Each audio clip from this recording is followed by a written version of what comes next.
Oi pessoal, eu sou Alessandro e essa nossa meditação de hoje ela é fruto de uma reflexão que eu desenvolvi agora nesse período de Quaresma, né? Na verdade, ela é fruto de uma leitura que tem me acompanhado nesse período. Por quê? Porque um dos meus propósitos para Quaresma é meditar com esse livro aqui, ó, Viver a Quaresma com Santo Agostinho. Foi um livro que eu encontrei meio que assim, que por coincidência, andando aqui pela minha cidade, vi numa livraria. E o que acontece? Né? Santo Agostinho é meu santo de devoção. É um santo que eu gosto muito de ter contato com os escritos, gosto muito de ter contato com a obra. Já participei de um retiro todo dedicado à vida e às palavras dele. É alguém que muito me diz a respeito de Deus, sabe? É alguém que muito me diz a respeito de Deus, do segmento de Jesus Cristo. E esse livro tem a proposta que eu achei muito bacana, né? Todo dia é um texto da Escritura e um comentário desse texto da Escritura, um comentário de Santo Agostinho a esse texto da Escritura. O texto que me fez meditar e eu quero dividir aqui com vocês hoje foi o texto que foi selecionado para quinta-feira depois da quarta-feira de cinzas. E é um texto de Agostinho no qual ele medita o Evangelho de São Lucas, capítulo 9, versículos 23 e 24. Eu vou deixar aqui na descrição do vídeo esse texto, né, Lucas 9, 23 e 24, mas eu vou ler aqui em voz alta para vocês agora. Olha só, Lucas 9, 23 e 24. Dizia ele, Jesus, a todos: se alguém quer vir após mim, renuncie a si mesmo, tome sua cruz cada dia e siga-me. Pois aquele que quiser salvar a sua vida, a perderá. Mas o que perder sua vida por causa de mim, a salvará. Vou ler mais uma vez. Dizia ele a todos: se alguém quer vir após mim, renuncie a si mesmo. Tome sua cruz cada dia e siga-me. Pois aquele que quiser salvar sua vida, a perderá. Mas o que perder sua vida por causa de mim, a salvará. Aqui Jesus apresenta certo paradoxo, né? A ideia de que quem busca salvar a vida perde e quem a entrega a ganha, né? Quem a entrega por causa dele a ganha. E ao comentar esse texto, Santo Agostinho diz algo que eu julguei assim muito profundo. Ele diz o seguinte: ninguém pode perder sua vida por Cristo se antes não a teve. Ou seja, né, nós só podemos doar aquilo que nós possuímos. E é frequente que nós não sejamos possuidores de nós mesmos. Né? Quantas vezes eu e você, por exemplo, né, não somos escravizados por hábitos nocivos, né? Hábitos que nos fazem mal. E aqui a gente pode pegar desde coisas pequenas, sei lá, uma preguiça que faz a gente procrastinar e depois a gente se vê todo atolado e não tem paz, né? Na verdade a gente nem refletiu muito, aquilo não foi nenhuma escolha, a gente foi e de repente, caraca, né? O mundo parece que desaba na nossa cabeça. Até coisas maiores, né? Quantas pessoas não têm hábitos que realmente assim, que elas já são impotentes frente àquilo que a destrói, inclusive no curto prazo. Né? Não preciso dar tantos exemplos aqui. A gente tem em nós mesmos e também no nosso entorno. Né? Então, assim, com frequência nós somos escravizados por hábitos. Né? Eu acho que em hábitos, a gente, em meio da palavra hábito, a gente podia pensar na palavra algo, a gente podia pensar na palavra alguém. Cara, quantas pessoas não vivem uma dependência afetiva que escraviza, né? Relacionamentos que destroem, relacionamentos, para usar um termo que está sendo muito usado hoje, que são relacionamentos abusivos, né? E a pessoa se nadifica frente uma a outra. Se nadifica. Ou, então, ao contrário, né? Nadifica o outro também. Mas repare, são relacionamentos que são escravizantes. São relacionamentos nos quais nós não possuímos. Assim. E aqui, a gente talvez assim, pudesse ficar multiplicando exemplos, né? Mas acredito que tenha sido claro o que eu quis dizer, essa ideia de que nós não possuímos, né? E às vezes, sei lá, pensei em outra coisa aqui, né? Frente às coisas, quantas vezes nós não temos uma ansiedade para ter as coisas e na verdade não parece que somos nós que possuímos as coisas, mas as coisas que nos possuem, assim. Sei lá, outros contextos, né? Nós não nos possuímos assim quando a gente vive uma inércia sem reflexão, comportamento de manada. Somos levados, sei lá, pela moda do momento e não nos colocamos, sei lá, frente àquilo que realmente pensamos e acreditamos, né? Várias coisas, né? Assim, várias coisas. De novo, como falei, não dá para dar exemplos exaustivos, mas acho que passou a mensagem. Mas diante disso, né? Diante dessas escravidões que fazem com que nós não nos possuamos, como possuir a própria vida? Acho que essa é a pergunta, né? E a filosofia, ela ensina que uma vida possuída é uma vida refletida, né? Ou, para usar as palavras do filósofo, né? Uma vida não refletida não vale ser vivida. Porque, na verdade, se a gente for pensar, nós não estamos vivendo, né? Nós estamos seguindo o fluxo, seja, para usar os termos da filosofia, das paixões, seja dos maus hábitos. E vamos lá, né?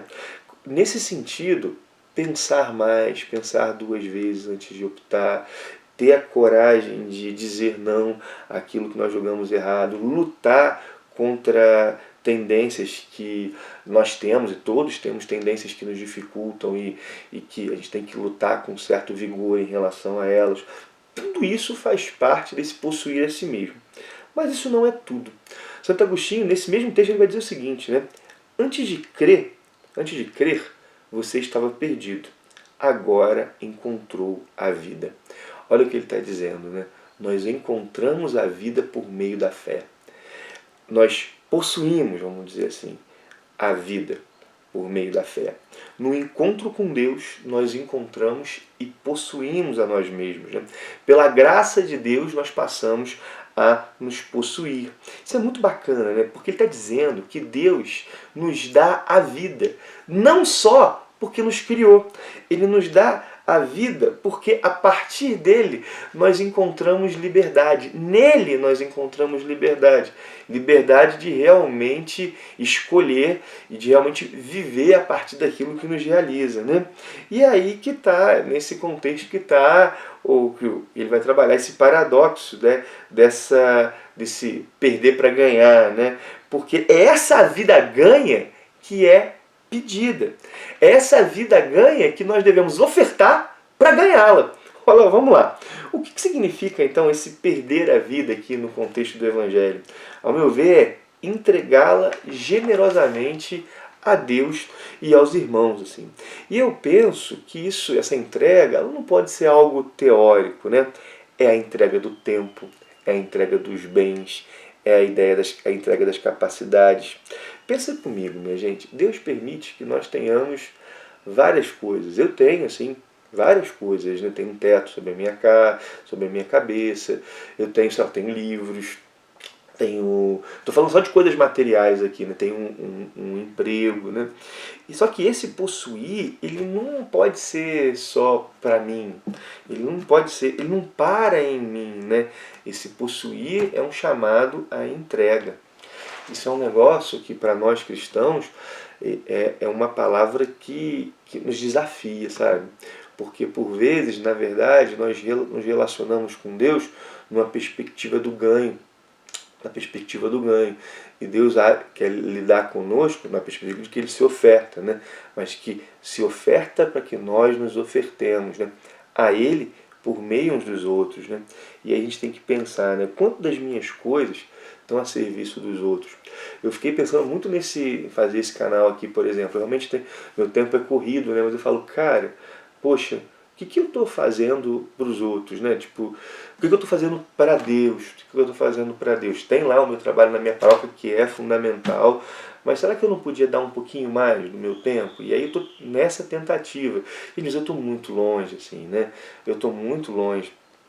Eu falo das nossas coisas, quanto nossas coisas realmente está a serviço, né? Quanto do nosso tempo, assim, né? E esse entregar-se, ele começa pela justiça. Eu vou dar um exemplo, né? Uma pessoa tem um empregado, seja um empregado doméstico, que trabalha na sua casa, ou então, sei lá, uma loja, né?